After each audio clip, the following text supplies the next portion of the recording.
I don't know if that works. That does work. Hot Tuna, ladies and gentlemen.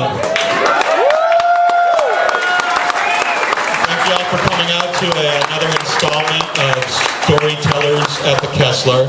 My name's Eric Schwartz, and I host the Lone Star Dead radio show on KNON.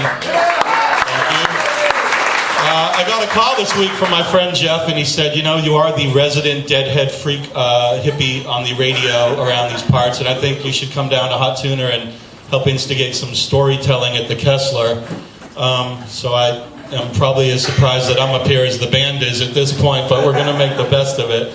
I think it's just great that, you know, we're here with some founding fathers, man, of a scene that started over 45 years ago that's really responsible for all of us being in this room now, today, 45 years later.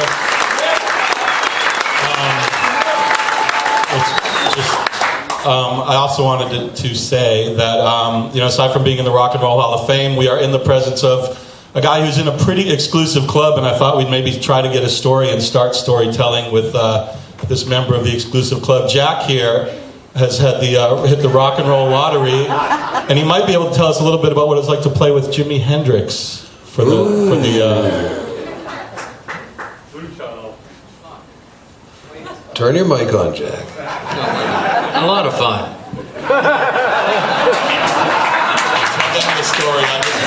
All right. When in the early days of the Fillmore Auditorium and Bill Graham starting and pursuing the dance concert craze in San Francisco, the early days of Jimi Hendrix coming through after the Monterey Pop Festival, in which we participated in, while doing sound checks at the Fillmore, we had a rehearsal hall next door, and musicians love to meet other musicians, you know, so we'd hang out and jam and do stuff like that. And we did that on a number of occasions. And then I believe we were in New York City doing it could have been a Dick Cavett show, I'm not quite sure, with the Jefferson Airplane, and we did it in early, that's early in the evening. We went over to see at a club called Steve Paul's Scene. Literally an underground kind of club, and to see Traffic, and it was Traffic's was their first U.S. tour, and these bands were all just starting out, so everybody was running on a shoestring all the time. In any case, Yorm and I, after we did our thing with the Jefferson Airplane, in those days, being young and aggressive and kind of on the prowl constantly, we never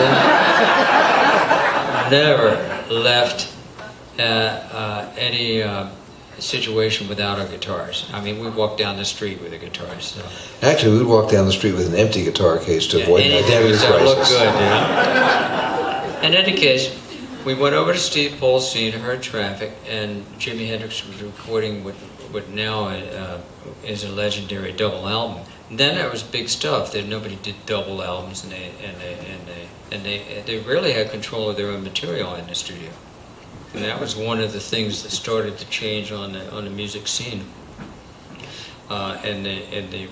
Towards the end of the '60s, as bands started to get control of their material and control of their studio atmosphere, then there was an immense amount of fucking off in the studio.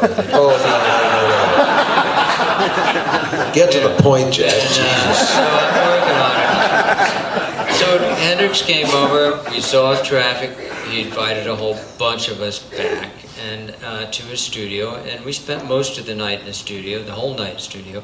We watched him record a little bit, and then along about daybreak, he said, "You guys want to play a blues?" I said, "Fine." So, you didn't ask me. So that's because Yorma was busy at the time. And so Mitch Mitchell, of which I had struck up a good friendship with, and Jimmy and I, and Steve Winwood on Hammond B3. We played a long cut. And it was a 15-minute jam called, not a jam really, it was an extended blues version. It had parts and pieces to it. And he laid it out, and we played it about halfway through. And he broke a string, and we noodled around for a while, and then we did it in one take, and then we forgot about it. we got back in our LTD station wagon. Good times. To drive down to Washington, D.C. and do the next gig. You know, and about a month later, I got a phone call in San Francisco from Jimmy, and he said, "Do you mind if we put this cut on the album?" And I said, "Wow, that's a 15-minute cut." And he says, "Yeah, I want to put it on anyway." So that's what happened. It was tons of fun, and it was great for me because I had a hook. When he'd play in town at Winterland, or he played Oakland Coliseum, and he'd invite me on stage to play, I had a song to play, you know. So that was a lot of fun. It's always good, you know.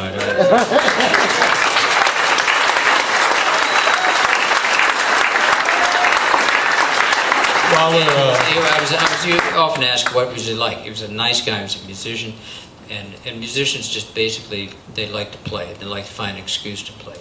There was none of this other stuff going on. You know, he was a good, gracious musician, and it was a lot of fun.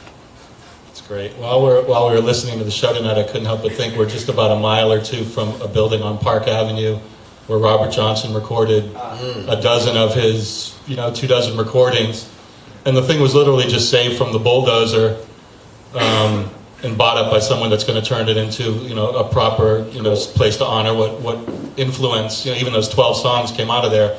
And I just, you guys have kept that tradition alive. And if you kind of, for our generation and now for your next generation, Jorma, whether it's really important to keep the bulldozers from flattening, absolutely, the breadline blues and stuff that goes back pre-war, and how you feel about keeping that going for, like I said, even for your kid now. But you were talking about how what me and Jack and our colleagues were sort of responsible for, but we all look before that. I mean, when sometimes people talk about this and that, but when I look back to his guys like Reverend Gary Davis, Brownie McGee, Robert Johnson. I mean, there's Lightning Hopkins. I mean, there's so many of them, and of course all the country blues guys too, like the Delmore Brothers and Jimmy Rogers and Gene Autry. By the way, if Gene Autry hadn't discovered easier ways to the movies, he probably would have been Jimmy Rogers.